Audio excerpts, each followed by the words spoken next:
कुछ महीनों से देखा जा रहा है कि ये दिल्ली की जो सुरक्षा व्यवस्था है वो लगभग चौपट हो गई है। एनसीआरबी का डेटा अगर हम देखें, क्योंकि आंकड़ों की बात करनी होती है, तो दिल्ली के अंदर हाईएस्ट क्राइम रेट है इस वक्त।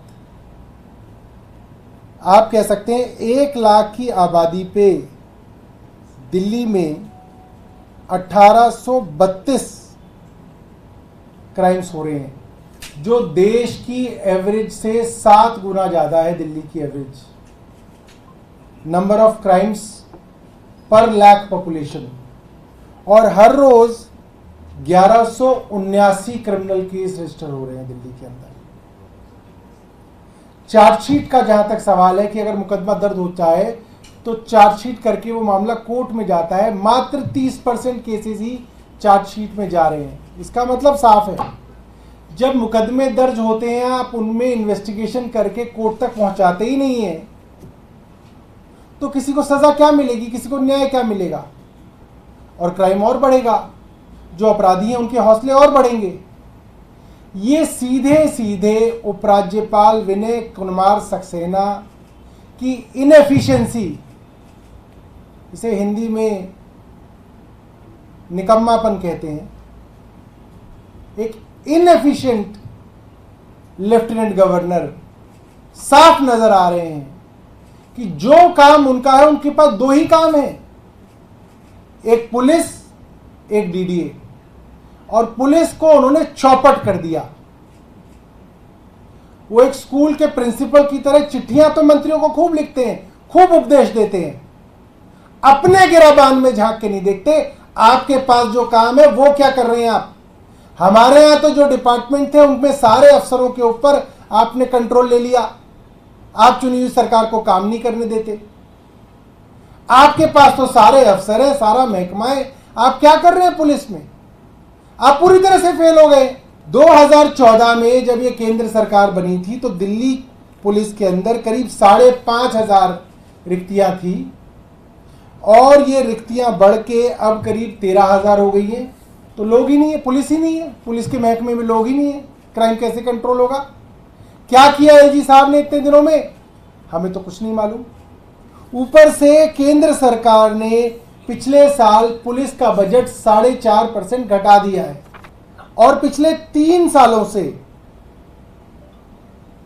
दिल्ली के अंदर क्राइम जो है हाईएस्ट चल रहा है। क्राइम अगेंस्ट विमेन, मैंने आपको बताया, Delhi reported 14,466 victims of crime against women in India. और क्राइम अगेंस्ट विमेन इतना बड़ा होने के बावजूद एलजी साहब ने 2 काम किए जिससे उन्होंने हालत बद से बदतर कर दी। क्या की? सबसे पहले तो उन्होंने 8,000 के करीब बस मार्शल्स को निकाल दिया। जो महिलाओं के साथ छेड़छाड़ डीटीसी बसेस में होती थी, अक्सर बदतमीजी होती थी, उसके लिए दिल्ली सरकार ने बस मार्शल लगाए थे, जिनको बेबुनियाद तरीके से उनको बेरोजगार कर दिया। आज दिल्ली के 8,000 घर नहीं चल पा रहे, ऊपर से दिल्ली के अंदर महिलाओं को असुरक्षित कर दिया। दूसरा क्या काम किया? विमेंस कमीशन जो इतना अच्छा काम कर रही थी, 181 नाम की, 181 नाम की हेल्पलाइन चला रही थी, उसको पैरालाइज करने के लिए और दिल्ली कमीशन ऑफ वुमेन के काम को ठप करने के लिए करीब 223 लोगों को वहां से निकाल दिया गया। साफ है, एलजी साहब को जो अपना काम करना है, पुलिस को देखना है, वो तो कर नहीं पा रहे हैं। क्राइम बढ़ता जा रहा है, दूसरों के ऊपर उंगलियां उठा रहे हैं।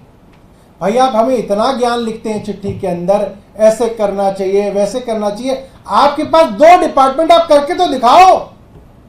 आप खुद तो कुछ करो, फिर दिखाओ तो लोगों को कि भाई देखो मैंने ये दिल्ली की पुलिस सुधार दी। बड़ी बड़ी बातें करते हैं जी साहब भ्रष्टाचार के विषय में, पूछ लीजिए, सर्वे कर लीजिए।